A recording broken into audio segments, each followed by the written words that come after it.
most vicious, irritable, unpleasant chimp that rises to the top. Well, that's kind of the postmodernist view of human society. But that's not the case. It happens sometimes. But what happens, and de Waal has documented this quite nicely, is that tyrant chimps lead unstable regimes.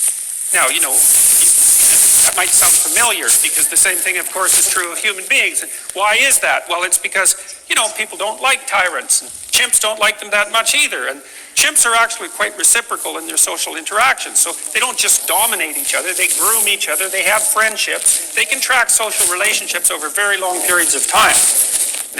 And they do that. And so they engage in reciprocal interactions, let's say pro-social reciprocal interactions. And you might think, well, what's the weak point of the biggest, ugliest, toughest chimp in the troop? And that is he doesn't have any friends. And so, maybe he has a bad day. He's a little hungover or whatever from eating fermented bananas or whatever he is partying with. And two of the slightly less ugly, slightly less mean chimps decide, well, this is a good time to take him out, and they tear him to pieces. And so one of the things de Waal has pointed out quite nicely is that if you want to have a stable chimp dominance hierarchy, let's call it a regime, the stable ones aren't ruled by the tyrants because the tyrants get taken out by paired up friendship dyads, something like that. So that's really worth thinking about too, because it indicates that even in creatures that have less complex sociological orders, and they do, because one of the things that predicts how complex your social order is how big your brain is compared to your body. It's encephalization, essentially. And the more encephalized a creature, the larger the social groups it can track. And of course, human beings are very highly encephalized, so we have quite complicated group organizations. But even in simpler group organizations like the chimps, it isn't the tyrant who rules stably.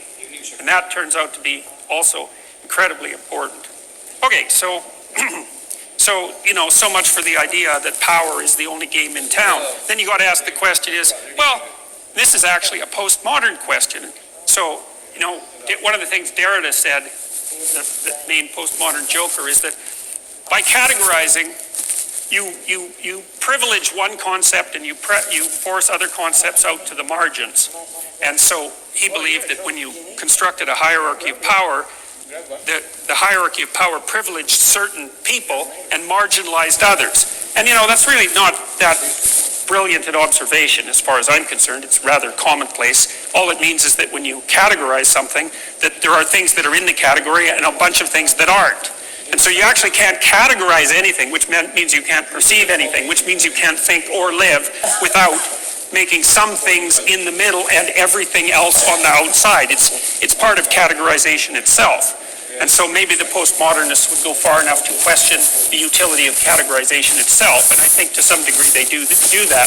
But the point here is that if you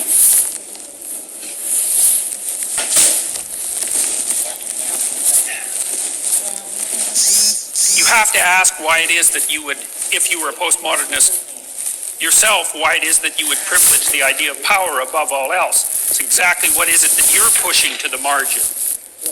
And so that's something that we're going to talk about. Now, here's one thing you might push to the margin. Let's say that you believe that hierarchies are a consequence of power.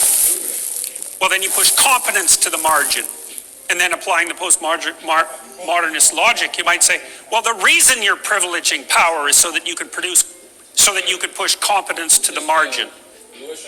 And so you want to keep that in mind too, because that's going to become important as we discuss the relationship between postmodernism and Marxism. Maybe you're after the destruction of the idea of competence itself. Did you buy it recently? All right, so, okay. Postmodernism, we talked about it a little bit, we'll return to it. Now we're going to talk a little bit about Marxism.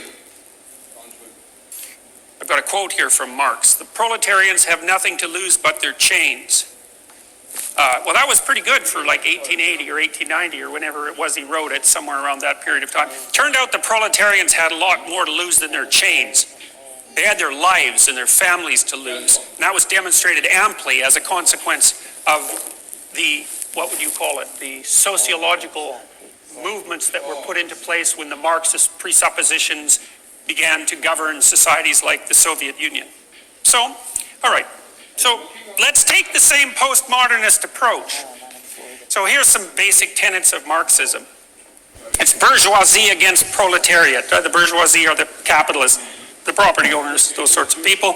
The proletariat, working class, for all intents and purposes. The basic idea is that history itself is nothing but the, what would you call it, the documentation of the struggle of one class against the other. No, like that's wrong, but it's okay because it's too simple, obviously. It's obviously too simple. There's all sorts of motivations that people have. Some of them are economic, some of them are associated with power. But that's okay. We'll leave that. Let's give the devil his due and say, well, yeah, fair enough. There's still a fair bit of tension between the haves and the have-nots, and maybe that was even more intense in previous societies than it is now. And there's no doubt that economics plays a role in virtually everything that human beings do, and a fairly significant role. So let's accept that as a potential theory. It's simple, but maybe it's practically useful. And then there's kind of an offshoot of that theory, which is that, well, if you're a Marxist, that means you have sympathy for the working class, right? Because that's what you're saying all the time. It's like, well, the poor working class, they're all oppressed, the poor proletariat, you know, and then you're also saying, well, we're the good guys because we're standing on the side of the oppressed. And so then you might also ask what you're marginalizing when you claim that you're the good guys, because one of the things that you would be marginalizing is all of the ways in which you're not the good guys, but we can leave that aside for a moment too. So, but there's the claims, is that, you know, there's the working class against the ruling class. Another claim is the ruling class because they exploit the working class, basically stealing their excess labor from them. Another very, very, surfacely attractive claim that lacks any reasonable justification, you know, because it's predicated on the idea of the world as a zero-sum game, and clearly the world is not a zero-sum game. So when someone creates wealth, when someone is wealthy, it can be, at least at times, because they created it, not because they swiped it from someone else. I think, you know, you can think of someone like Bill Gates or Steve Jobs as a good example of that. You know, what they produced had a value that far exceeded what they garnered as a consequence of their production, even though what they garnered was very substantial.